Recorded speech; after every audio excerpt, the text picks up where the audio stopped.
no Amapá, Clímaco Bueno Asa, que era um missionário colombiano e pregou em vários, foi o pioneiro da pregação pentecostal em vários estados. No Recife, Pernambuco, Adriano Nobre. Em Manaus, Severino Moreno de Araújo. Em Natal, no Rio Grande do Norte, pregadores e Adriano Nobre. Em João Pessoa, Francisco Félix e esposa. No Rio de Janeiro, Cláudio Gunavinga. Em Tubarão, Itajaí, Santa Catarina, Gunavinga também. Em São Paulo, São Bernardo do Campo, Gunavinga. Em São Luís do Maranhão, Clímaco Bueno Asa. Em Campina Grande, Paraíba, Manuel Dudu e Felipe Nery Fernandes. Noroeste do Mato Grosso, Estado de Ferro, Madeira Mamoré, Paul Jones Aines e Eloy Bispo Sena. Porto Velho, Rondônia, Paul John Aines, veja, missionário estrangeiro envolvido aqui na obra. Começaram a vir para cá mais missionários suecos e mais missionários depois norte-americanos também. Vitória do Espírito Santo, Daniel Berg e Galdino Sobrinho e esposa. Em Fortaleza, Antônio Rego Barros. Niterói, Rio de Janeiro, Heráclito Menezes. No estado do Rio, de modo geral, crentes vindo do Pará. Em Santos, São Paulo, crentes vindo de Pernambuco. Porto Alegre, Gustavo Nordon. Canavieiras, Bahia, Joaquim de Souza Carvalho. Belo Horizonte, Clímaco Bueno Asa. Aracaju, Sergipe, Sargento Armínio. Teresina, Piauí, Raimundo Prudente de Almeida. Curitiba, Paraná, Bruno Skolimowski, que inclusive foi um dos presidentes da Convenção Geral da Assembleia de Deus. Pode passar o próximo. O mapa do Brasil. Os pontos indicando a maneira como esse movimento missionário se distribuiu. E você veja que não tem uma ordem. Um está ali, o Belém do Pará, o 2 está no Ceará. E aí o 3 se perde aí. Por quê? Porque cada pessoa que aderia ao movimento pentecostal aqui, voltava para o seu estado de origem e dava origem lá. E lá, quando ele dava origem ao movimento pentecostal lá, aqueles que estavam ali e que tinham contato, iam para seu lugar de origem e davam o início do movimento pentecostal lá, onde eles tinham o seu lugar de origem. E assim foi se espalhando, de forma geral. E o movimento pentecostal foi crescendo e tomando cada vez mais proporção, de modo a se espalhar por todo o Brasil, sem escolher para quem eles estavam pregando. Não selecionavam, vamos pregar só para suecos, vamos pregar só para europeus, vamos pregar só para brancos, vamos pregar para todos. Ide por todo mundo, pregar o evangelho a toda criatura, como disse Cristo. Ser-me-eis minha testemunha, tanto em Jerusalém, como em toda a Judéia, Samaria e aos confins da terra. Seguindo essa máxima, pregar o evangelho a toda criatura, a todos que aceitaram Jesus como Salvador, foram recebidos e feitos também novos missionários para pregar a mensagem do evangelho e do poder de Deus. Pode passar o próximo? A primeira liderança aí da Assembleia de Deus, veja só, parte dos fundadores da Assembleia de Deus. Isso, aí, pode passar um pouquinho mais para cima. Parte dos fundadores da AD Belém, que ainda viviam por ocasião do cinquentenário da Assembleia de Deus no Brasil em 61. Da esquerda para a direita, Tereza Silva, Jesusa Dias Rodrigues, Manuel Maria Rodrigues, Celina de Albuquerque, que é essa senhora aqui, ó. Essa aqui é a Celina, tá? Celina de Albuquerque, cadê? Antônio Mendes Garcia e Maria de Nazaré, que é essa aqui da frente. Maria de Nazaré, que leva o evangelho lá para o Ceará, certo? Deixa eu ver aqui o meu tempo, só para concluir. O tempo já foi, eu vou concluir com isso aqui, ó. Vamos lá, vamos passar. Vamos lá, deixa eu achar aqui. Eu quero concluir com isso aqui, ó. Vamos passar aqui, por favor. Isso. Até concluir. Pode passar. Pode passar. Pode passar. Isso. Isso, pode passar. Passe mais. Aí. Pode passar mais. Sobre os teólogos, sobre os pensadores da Assembleia de Deus, as grandes obras, pode passar. Isso, pode passar mais. Vai fechar com isso aqui. Ó. Isso, pode passar mais aqui. Aqui, pode encher. Vou fechar com isso aqui. Ó. Do jeito que eu falei lá atrás sobre a contribuição de grandes mulheres, tanto na ressurreição, quanto a Agnes Osman, quanto a Celina de Albuquerque, e eu quero fechar com essa informação aqui. Mulheres que contribuíram grandemente para a obra de Deus através da missão pentecostal aqui no Brasil. Veja só. Eu cito aqui primeiro Perpétua do Amaral, de 1917 a 2000.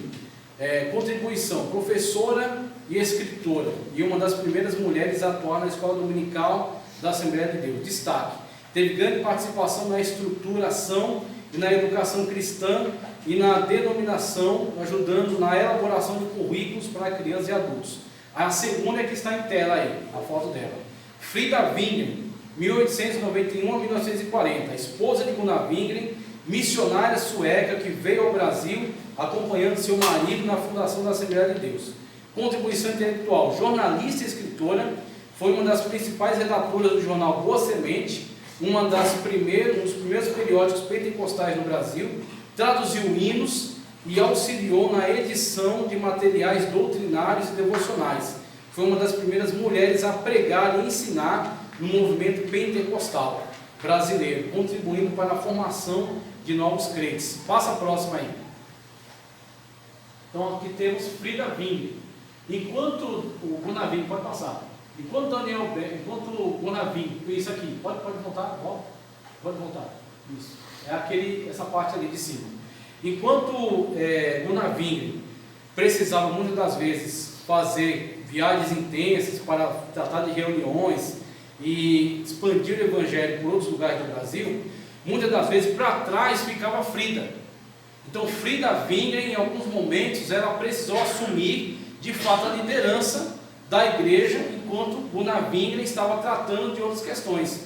E ela trabalhava com o jornal, ela pregava, ela se envolvia intensamente na obra, tá certo? Ela de fato é uma pessoa que deve ser lembrada por alguém que participou intensamente do trabalho, juntamente com Gunnar Wingren, juntamente com Daniel Berg, depois Eurico Bergstein também veio para cá auxiliar e ficava juntamente com Frida Wingren à frente do trabalho, dirigindo. E eu quero deixar como final esse exemplo aqui, de como uma mulher de Deus, uma pessoa que é coluna juntamente com o seu marido, ela pode, num momento estratégico, ser usada por Deus para reavivar a chama, para manter, tá certo? O seu marido no caminho, manter o seu marido no mesmo ímpeto, tá certo? De pregação do Evangelho. Esse relato que eu quero deixar para vocês, que é a história do hino 394. A história do hino 394. A mão do arado. Veja só.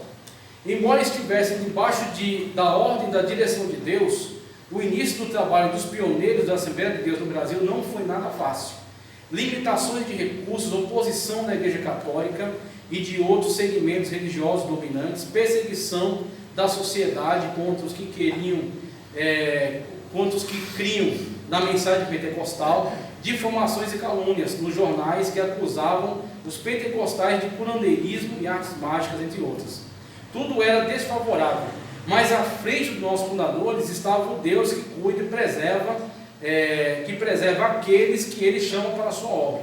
Certo dia, em Belém do Pará, Gunnar Wingren chega em casa desanimado, totalmente abatido e desesperançado. Então ele diz a Frida que arrume as malas para ir embora do Brasil. Frida vai para o quarto, mas antes de fazer as malas, se põe a orar ao Senhor. Um de seus traços mais marcantes, a vida de oração. Tempo depois ela retorna. Gunnar indaga: e as malas já estão prontas para partirem? Mas ela pergunta se primeiro pode lhe fazer um chá, e ele aceita. Enquanto prepara o chá, naquele ambiente de frustração, ela conta ao marido a experiência que teve quando orava no seu quarto. O Espírito Santo cantou um hino aos meus ouvidos. O Espírito Santo cantou um hino aos meus ouvidos. Então ela começa a cantar para ele: quem sua mão ao arado já pôs, constante precisa ser. O sol declina e logo após vai escurecer. Avante em Cristo pensando, em oração vigiando, com gozo e amor trabalhando para o teu Senhor. Não desanimes por ser tua cruz maior que a do teu irmão. A mais pesada levou o teu Jesus. Te consola então. A tua cruz vai levando, como Jesus perdoando, alegremente andando para o lindo céu. Ser bom soldado de Cristo Jesus, sofrendo as aflições, não sufocando a mensagem da cruz nas perseguições. Vai seu amor proclamando, novas de paz sem levando aos que estão aguardando a salvação. Quando enfim tu largares a cruz, Jesus te coroará. Com santo gozo em glória e luz te consolará. Esquecerás teus lidares, tribulações e pesares, quando no céu desfrutares perfeita paz. Àquela altura, as lágrimas de Gunavingre já haviam se misturado com o chá, e ele, convicto, determina: não desfaça as malas, esta obra é de Deus, e ninguém pode deter esta obra. Assembleia de Deus do Brasil, tirei do site Voz Assembleiana. Então, com esse exemplo aqui, a gente encerra. Claro que tem mais conteúdo, mas está disponível para vocês, tanto na apostila, quanto aqui no material do PDF, que vai ser passado para vocês, com cada nome dos pastores que levam o evangelho para os estados, para os estados aqui do Brasil, e com informações acerca de obras importantes, teólogos importantes, convenções que foram fundadas aqui na Assembleia de Deus, informações mais técnicas. Aqui é o mais importante, que é a estrutura, o começo, as perseguições, as lutas e o renovo do Espírito Santo, que veio sobre Gunavingre através desse hino, e que veio sobre nós através do conhecimento acerca da nossa história. Quem somos? Nós somos a Assembleia de Deus do Brasil, uma igreja que está dedicada a pregar Jesus Cristo, que Jesus Cristo salva, cura, batiza com o Espírito Santo, leva para o céu. Nós pregamos Cristo Jesus até o final. Eu agradeço a oportunidade, em nome do Senhor Jesus Cristo. Pastor.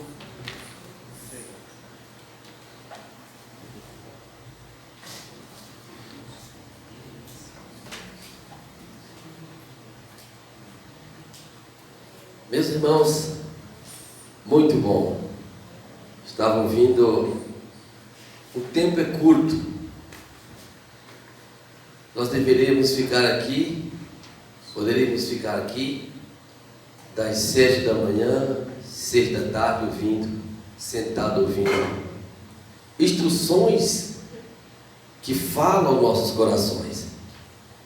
Eu ouvindo o nosso companheiro ministrar este pequeno relato, assunto das Assembleias de Deus. Quero dizer para vocês que, se vocês interessarem também, tem um conjunto de livros, os pioneiros, né? Todo crente deveria ter aquele conjunto de livros. É um livro que você chora lendo, olhando para aquelas páginas. Não deu para falar, não deu tempo para ele falar. É mais ou menos como se iniciou o Pentecoste. Mas como eles começaram a obra aqui, não deu para falar. Começaram no Purão, e dali foram expandindo. Não tinha carro para andar, não tinha moto, não tinha bicicleta. Andava naqueles barcos, ou a pé no meio da mata. Os pioneiros vão explicar isso para vocês. Começaram em cidades que chegavam, eles começavam a falar de Jesus, não era? Passava uma criança ali, e eles chamavam aquela criança, e a criança levava até a casa do pai, né? O pai ou a mãe estava doente, eles oravam e os curavam. Certa feita, os livros pioneiros vai falar que eles estavam numa cidade falando, e as autoridades pegaram e falaram: vamos calar essa gente, vamos correr no cemitério, vocês vão lá limpar o cemitério, arrancar lá os matos. Então a coisa é muito forte, a Assembleia de Deus, o início.